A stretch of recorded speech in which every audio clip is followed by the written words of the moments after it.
আসসালামু আলাইকুম। জাতীয় বিশ্ববিদ্যালয়ের ভর্তি পরীক্ষা সবকিছু যদি ঠিকঠাক থাকে, তাহলে আগামী এপ্রিল মাসের ১ম সপ্তাহেই অনুষ্ঠিত হবে।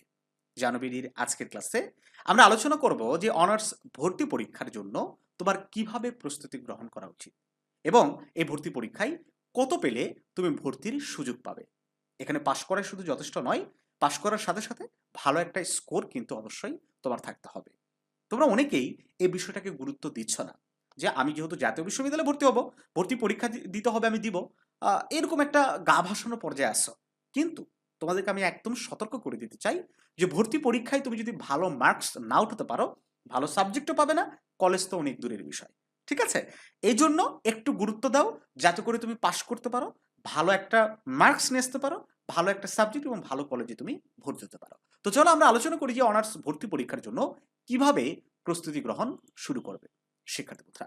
ইতিমধ্যে এই অ্যাডমিশনের যে সার্কুলার সেটা প্রকাশিত হয়েছে এবং গত বছরের কথা যদি আমি ধরি, গত বছরের নিয়মই এই বছর একই থাকবে, এটা নিয়ে কোনো সন্দেহ নাই।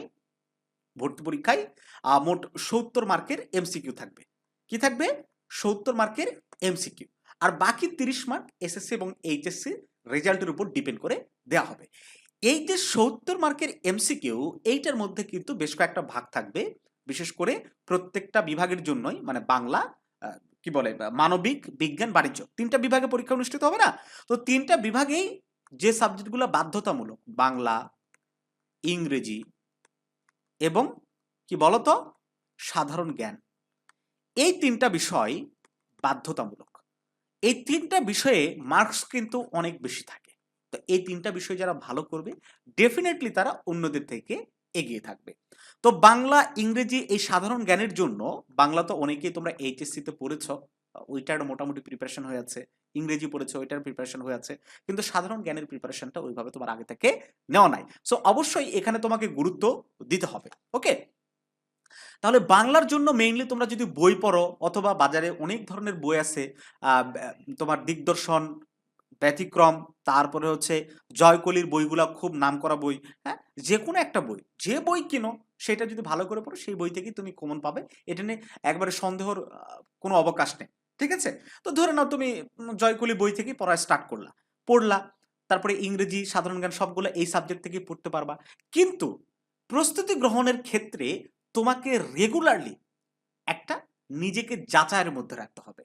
সেটা কিরকম? পরীক্ষা দিতে হবে, মডেল টেস্ট দিতে হবে। তুমি যেগুলা পড়ছো কতটুকু মনে রাখছো, কিংবা সময়ের মধ্যে তুমি এমসিকিউ পরীক্ষাগুলা দিয়ে শেষ করতে পারছো কিনা। এই বিষয়টা খুবই জরুরি। ঠিক আছে? তো এইটা যদি তুমি না করতে পারো, টাইম ম্যানেজমেন্ট কিংবা কিভাবে ক্রিটিক্যাল প্রশ্নের উত্তর পরীক্ষার হলে তুমি অ্যান্সার করো, যেহেতু এটা একটা প্রতিযোগিতামূলক পরীক্ষা, এটা তোমার মাথায় রাখতে হবে। ঠিক আছে? দেখো, সাধারণ পরীক্ষা আর প্রতিযোগিতামূলক পরীক্ষার মধ্যে কিন্তু ডিফারেন্স আছে।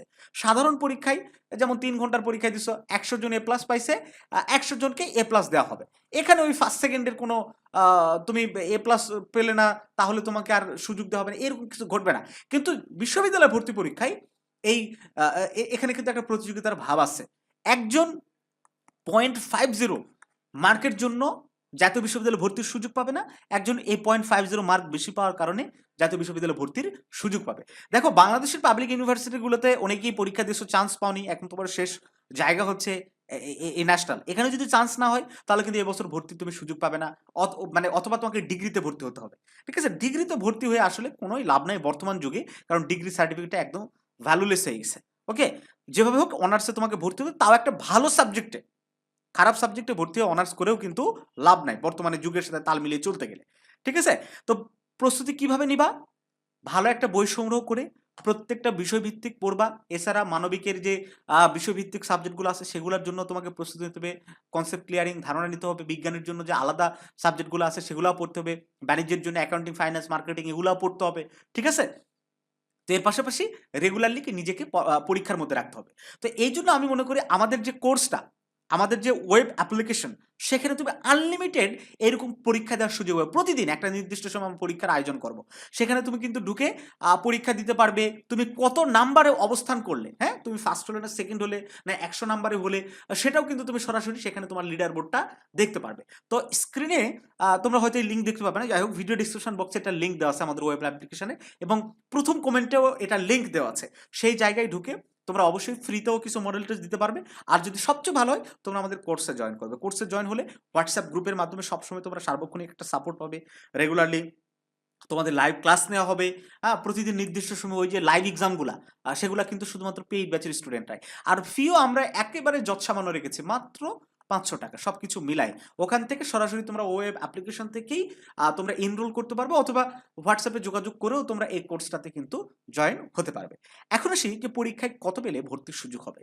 গত বছরের কথা যদি আমরা ধরি, গত বছর পাস মার্ক ছিল কত বলো তো? ৪০ মার্ক। ওকে? তো ৪০ পেয়ে কিন্তু সবার চান্স হয়নি। মিনিমাম দেখা গেছে যারা ৪৫ পেয়েছিল তাদের কিন্তু মোটামুটি একটা কলেজে ভর্তির সুযোগ হয়েছিল। খুব ভালো কলেজে চান্স পাইতে না, একদম কমা কলেজে। তার মানে ভালো কলেজে জেলা শহরের যে সরকারি কলেজগুলো আছে, এই কলেজগুলোতে তুমি যদি চান্স পেতে চাও মিনিমাম তোমাকে ৫৫, এটা কোশ্চেনের উপর অনেক সময় ডিপেন্ড করে। তারপরেও ৫৫ থেকে ৬০ এর মধ্যে তোমাকে মার্কস কিন্তু রাখতে হবে। ওকে? এর নিচে থাকলে আসলে ভালো কলেজ বা ভালো সাবজেক্ট হবে না। আর যদি রাজশাহী কলেজ, কারমাইকেল কলেজ এই কলেজগুলোতে চান্সের কথা বলো, তাহলে ডেফিনিটলি তোমাকে কত পেতে হবে? 65 এরকম মার্কস কিন্তু পাওয়া লাগবে। তো যাই হোক শিক্ষার্থী বন্ধুরা, নিজেকে ওইভাবেই প্রস্তুত করো যাতে ভালো একটা মার্কস তুমি উঠাতে পারো। আ উম গুরুত্ব দিতে হবে। গুরুত্ব না দিলে কোনোভাবেই এটা সম্ভব নয়। আবারও বলছি কোর্সে জয়েন হয়ে যাও। আমাদের সাথে পড়াশোনা করো। আমরা যেভাবে যে লেকচার শিটগুলো আমরা যে সাজেশনগুলো তোমাদেরকে দিব, সেগুলো পড়লেই দেখা যাবে অনেক ভালো সংখ্যক প্রশ্ন কমন পাবে। তো দেখা হচ্ছে নতুন কোনো ক্লাসে। আর চ্যানেলটি সাবস্ক্রাইব করতে ভুল করবে না।